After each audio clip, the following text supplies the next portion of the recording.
Funding for the following program was provided by the Pennsylvania Public Television Network.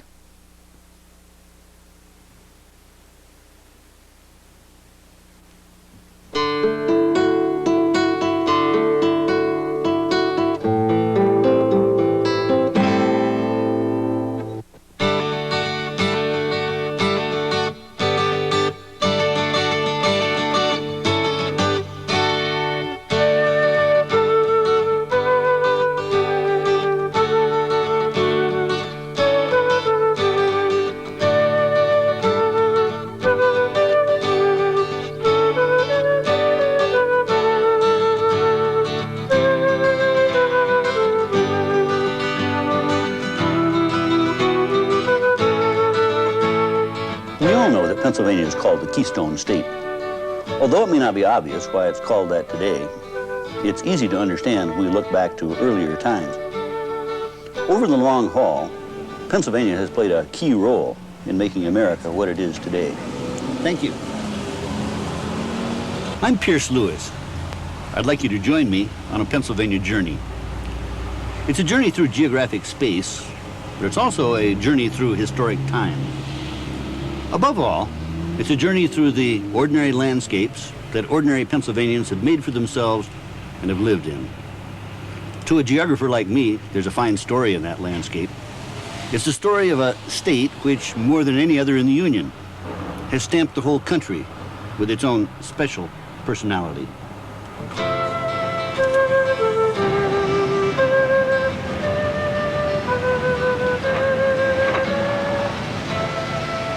We'll begin our journey through time and place 300 years ago with those first Pennsylvanians who set foot on the East Coast.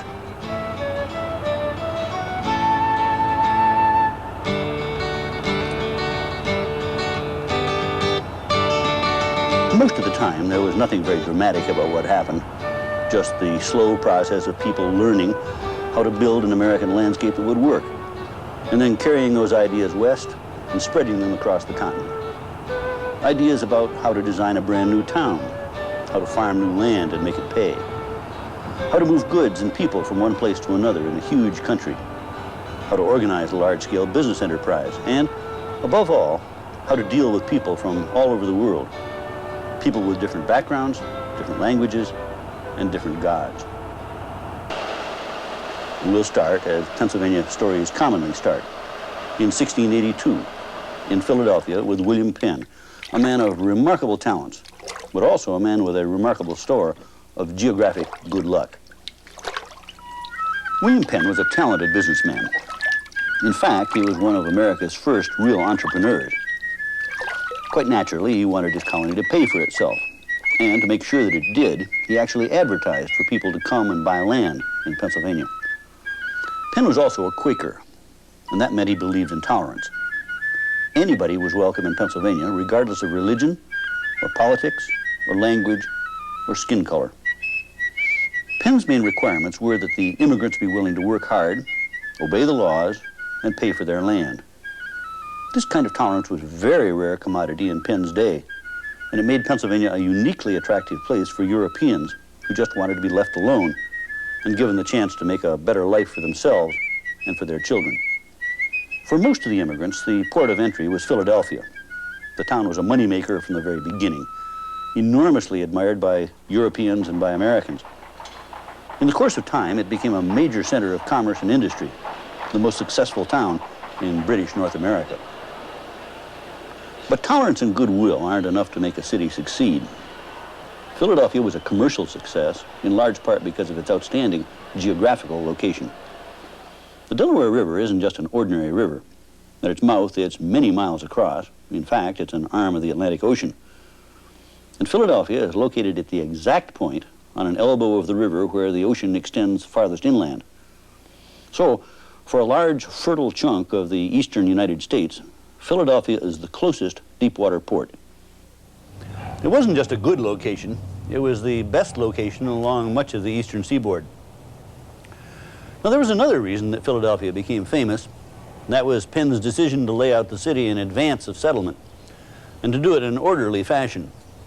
The result was Philadelphia's famous grid pattern, with its geometric street plan and regular blocks. Nowadays, of course, we Americans are used to that idea. It's been imitated by almost every city in the country. But in Penn's day, it was a new and quite radical idea. Most European cities, and older American towns too, like Boston and Lower Manhattan, had been allowed to grow like Topsy, catch as catch can. Well, here in Elfreth's Alley, we can see how Penn's plan actually worked out. The plan made it easy to lay out new lots and to sell them, so that Philadelphia was an absolute dream for real estate speculators. And like so many American ideas that worked out, the plan was optimistic. It assumed that the city would grow, and it made a place for that growth to occur. But perhaps most important, the grid plan was a visible sign of order. This wasn't wilderness anymore. In Philadelphia, human beings were in charge. Parts of the plan didn't work very well, and we tend to forget them. For example, Penn had wanted Philadelphia to be a green, rural kind of town where each of the big blocks would be occupied by a small farm and its farmhouse. But the businessmen of Philadelphia would have none of that. The land was simply too valuable, and houses were put on the street, cheek by jowl with one another, just as they'd been back in England. Well, the grid pattern worked. It wouldn't have been copied by so many other American towns if it hadn't. But none of that would have mattered if it hadn't been for Philadelphia's superb geographic location, close to the fabulously fertile region that we call the Pennsylvania Piedmont.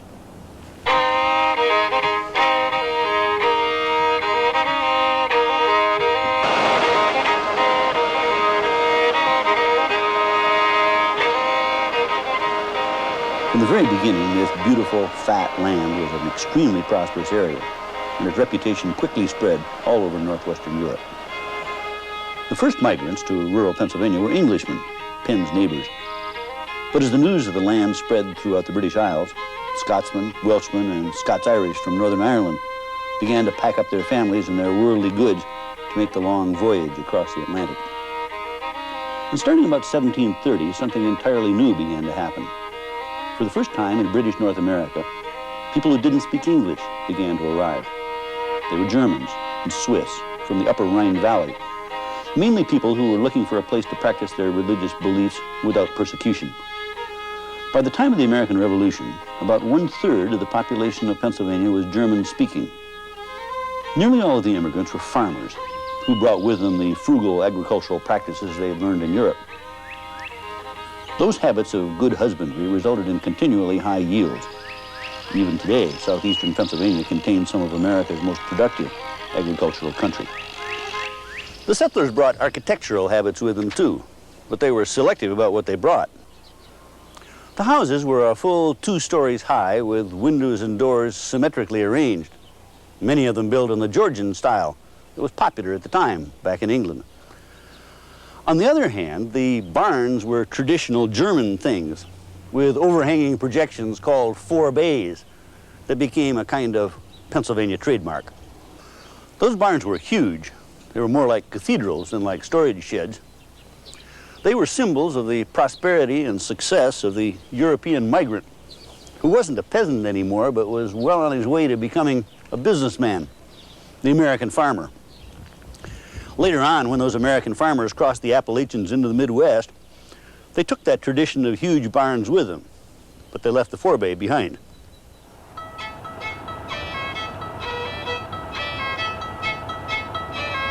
But to make a profit, you have to sell your goods.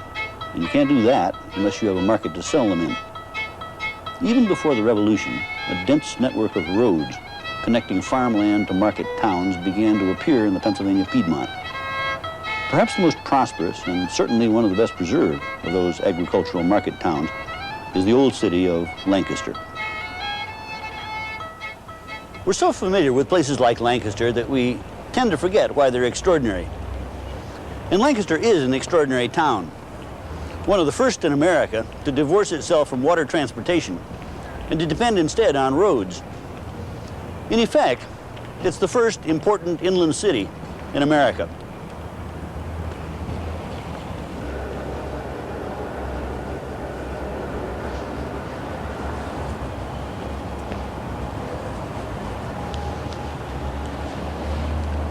The core core of the town, and its signal of success, wasn't a cathedral or a fort, but it was a farmer's market, where produce was brought to be sold by entrepreneurial farmers.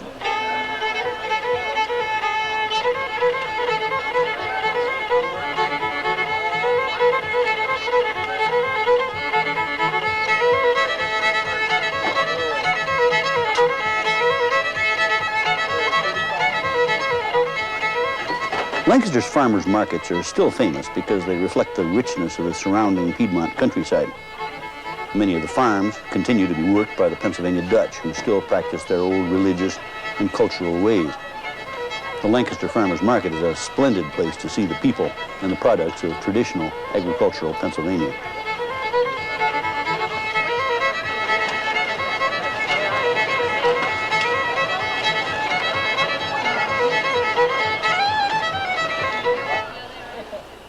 According to the traditional rules of the game, Lancaster should have remained a small, isolated town, just as the Piedmont should have remained a remote region of frontier farms. But Pennsylvanians weren't satisfied with that kind of arrangement. If economic success demanded roads, then roads would be built. By the end of the Revolution, the Pennsylvania Piedmont had one of the most elaborate and sophisticated road systems in British North America, which is to say, one of the best in the whole world. And Lancaster stood at the hub of that road system. But there was change coming, and it was a revolutionary kind of change. The time was coming to an end when the majority of Americans were farmers. By the middle of the 19th century, America was about to turn itself into the greatest industrial power on the face of the earth. And Pennsylvania was a leader in making that change because the state possessed something that most other places did not: a nearly inexhaustible supply of cheap fuel. A major source of that fuel came from the northeastern part of the state, in the area we know as the anthracite region, the region of hard coal. But the supply was enormous too. In fact, anthracite coal was the first really big mineral discovery in the United States. And so it was Pennsylvanians who had to learn new lessons about how to mine the earth and do it on a grand scale. Later on, it was Pennsylvanians who carried what they learned to the gold and silver mines of California and Colorado. The lessons weren't all happy ones. There were huge fortunes to be made in anthracite coal, especially if you controlled both the mines and the railroads that led to the mines. The rule was simple: dig and run, and make a profit as fast as possible. Well, the result was environmental devastation. Surface coal was mined, and the overburden thrown aside with little heed for the land. And when the surface coal was gone, shafts were sunk deep into the earth to find more. The culm, or rock debris left over from the mining, was thrown aside. Forests were chopped down and the wood used for mine timbers. It wasn't long before the once green valleys of northeastern Pennsylvania were blackened and desolate. And just as there was a huge demand for anthracite, there was demand for labor to mine it. The earliest miners had come from the British Isles, but before long the mine owners were sending recruiters deep into Europe to find still more men. Soon, new kinds of migrants were coming into Pennsylvania from Eastern and Southern Europe, from Poland, Lithuania, Bohemia, Hungary, Italy, Ukraine. These new migrants brought new religions, new cultures, new languages to a place that had once been mainly Protestant and Northern European. Well, the workers were treated no more gently than the land. The days were long and the work backbreaking and fearfully dangerous. Injury was almost inevitable. Death was common. But the anthracite region produced energy for a booming American population. This shiny black rock heated the houses of a growing number of people who were beginning to spill over the Appalachian Mountains into the ever-beckoning west. To these people, the central part of Pennsylvania stood as a barrier to be bypassed, to be penetrated, or to be exploited. For travelers and settlers, this part of the state came as a rude shock. Just west of the gently rolling hills of the Piedmont were the endless mountains of the ridge and valley, ridge after ridge after ridge. And then, rising majestically beyond the ridges, was the frowning cliff of the Allegheny Front. Beyond it, the rough country of the Appalachian Plateau.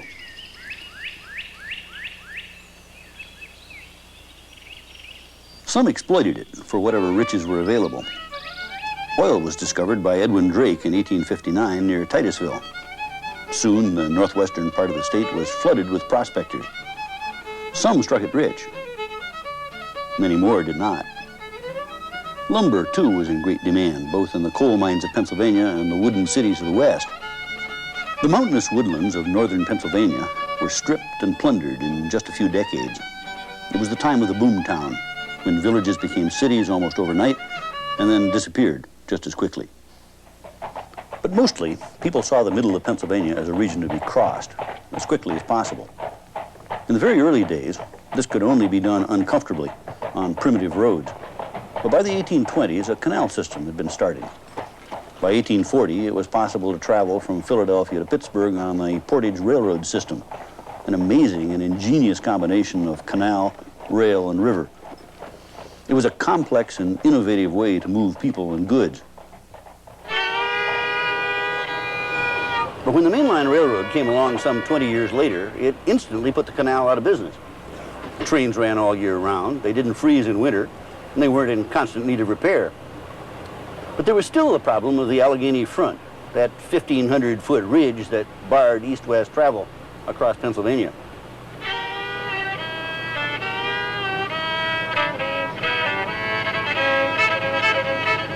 Railroads, of course, can't tolerate steep gradients, and the Pennsylvania Railroad kept its gradient low by building a remarkable series of switchbacks that wormed their way gradually up and then down the mountainside.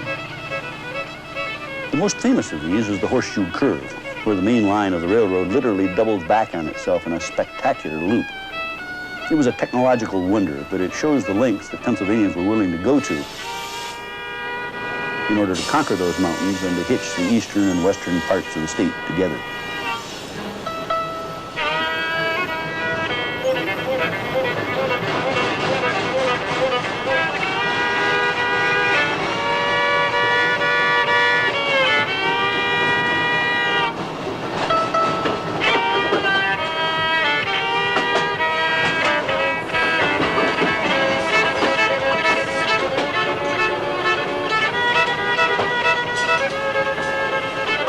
It was typical that there wasn't any nostalgia for the obsolete forms of transportation that had been left behind.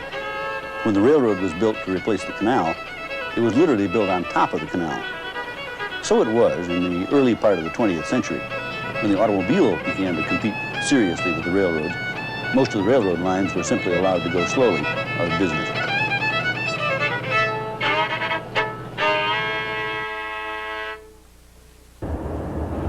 Pennsylvania went into the road building business in a serious way, and just as it had done a century before, began to show the rest of the nation how to build new kinds of roads and do it right. The Pennsylvania Turnpike may not look like much today, with its narrow median strip and narrow right-of-way, but we shouldn't lose sight of the fact that there had never been anything like it in the United States before. It was the first long-distance, limited-access highway in the country, and once the Turnpike was built, there was no turning back. Most travelers hurrying westward saw the mountains of central and western Pennsylvania only as a barrier. In fact, those mountains contain one of the richest deposits of bituminous coal in the world. This coal was the foundation of the American iron and steel industry, and it made possible America's rise to world power. When Pennsylvanians started mining bituminous coal on a large scale after the Civil War, it set off an economic explosion the like of which nobody had ever seen before. After that, everything was bigger. Coal mines, factories, towns, payrolls. And fueling that explosion were thousands and thousands of new immigrants who rushed into Pennsylvania from all over Europe and from other parts of the United States as well. Hooray, hooray, for the Union we must stand. At the old organization, protect the living man. Boys, it makes our women happy. Our children clap their hands. They see the beef steak and the good pork chop steaming in those frying pan. Before we got our Union back, it's very sad to say. Old blue shirts and overalls were the topics of the day. They were so full of patches and so badly torn. Our wives had to sew for about an hour before they could be worn. Hooray, Hooray! For the Union we must stand. It's the only organization protect the living man. Boys, it makes our women happy. Our children clap their hands. To see the beefsteak and the good pork chop steaming in the frying pan. Bituminous coal was important because it could be processed and made into coke. And coke was essential for the making of iron and steel in large quantities. Now, this was done in beehive ovens that were built all over southwestern Pennsylvania to convert the soft bituminous coal into coke. The recipe was simple. You put a load of coal into the oven from the top, sealed off the front of the oven here, and then burned the coal without much oxygen for about 3 days. The heat of the fire drove off unwanted chemicals like sulfur, along with water and gas, and left behind a hard, bubbly rock of almost pure carbon. Well, this was coke, and to a steelmaker it was lovely stuff. It burned hot enough to melt iron, and it was strong enough to keep burning even when you dumped a heavy load of iron ore on top of it. Well, at last, high-quality steel could be made cheaply, and on a scale nobody had ever dreamed of before. So these beehive coke ovens are more than just odd bits of industrial architecture. They were a key link in building the foundation of America's Industrial Revolution. There were tens of thousands of them at one time. Most of them are in ruins now, shut down partly because of their villainous environmental effects, partly because they were made obsolete by cleaner and more efficient kinds of ovens.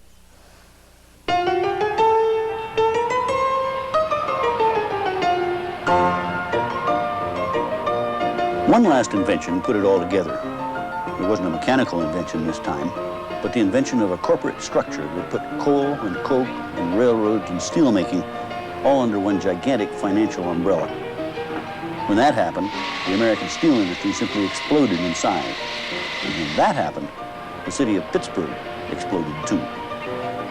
The very word Pittsburgh came to stand for American industry at its heaviest and most muscular. A sweaty, hard-working, no-nonsense place full of fire and smoke and coal and steel. The very symbol of America's rise to industrial wealth and world power. In fact, Pittsburgh was so completely dominated by heavy industry that we tend to forget that it was a major city even before the steel industry came to town. Long before the Civil War, Pittsburgh was one of the most important commercial cities west of the Appalachians. As with Philadelphia, it was superb location that guaranteed Pittsburgh's success. The Golden Triangle is the place where the Monongahela and Allegheny rivers come together to form the Ohio. And the Ohio River is America's main artery, leading from the old Northeast into the fertile plains of the Midwest. And just as Philadelphia had been a gateway for Europeans coming into the eastern United States, Pittsburgh was a gateway for Americans leaving the East, heading for the interior of a new nation. So the arrival of the steel industry didn't make Pittsburgh into an important city. Steel simply made it more important, and of course, bigger. But steel was a mixed blessing. Smoke from the blast furnaces turned Pittsburgh into one of the filthiest cities in the country, with a national reputation as a nasty place to live. So it was something of a miracle when, in the early 1950s, city officials convinced the steel industry to cooperate in finding ways to clean up the city's air. The result was so successful that Pittsburgh earned an international reputation as a kind of civic miracle. The city began to sprout an altogether new skyline, the result of major investments by companies that plainly meant to use downtown Pittsburgh as a corporate center for years to come. Recently, as we all know, the American steel industry has fallen on evil days. Many of the great old steel mills have closed, the result of foreign competition and a failure of American steelmakers to keep the plants modernized. The population of Pittsburgh's been declining now for several decades.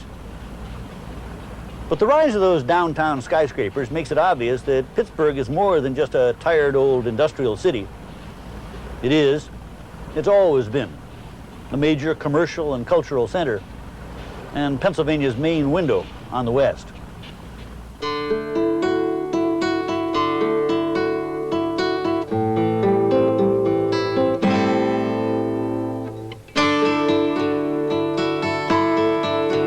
Land's Commonwealth is now 300 years old, and that's an old place by American standards. For better or for worse, Pennsylvania has stood in the middle of the American experience throughout most of its history. The state's successes and failures are writ large on the Pennsylvania landscape, as always, providing lessons for others. It's easy enough to see the failures, but the successes are there too. As we cast our eyes back across this journey, we see that Pennsylvanians have learned to rebuild, to restore, to nurture old farms and cities so that they continue to be productive and livable. Where people have cared for the land, fertilized it, treated it with respect, crops continue to yield, the land is fruitful and beautiful. And where, instead of tearing down old buildings or abandoning old towns, people take care of them, restore them, treat them with respect, those old houses and old towns become good places for living and raising children. That kind of old age is golden. It's a kind of life eternal. So if our Pennsylvania journey has taught us anything, it's that we can grow old with grace and style if we only take good care of what we've got. The rest of America should be paying close attention.